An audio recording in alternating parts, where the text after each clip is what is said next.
When to take your truck in for professional repairs. Heavy-duty trucks are often expensive, so keeping them running in top condition is necessary. Regular maintenance is essential to any truck's life cycle, but some problems require professional attention. Here are a few signs that mean you should take your vehicle to a mechanic. Excessive smoke. If your engine produces excessive smoke, it could indicate a severe issue.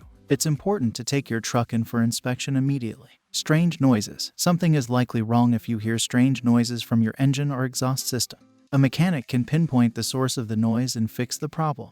Poor performance. If your truck is not performing as it should, it could indicate that something needs to be repaired or replaced. It's important to take your truck to a mechanic to diagnose the issue and fix it. Warning lights. If you see any warning lights on your dashboard, you must immediately take your truck to the mechanic.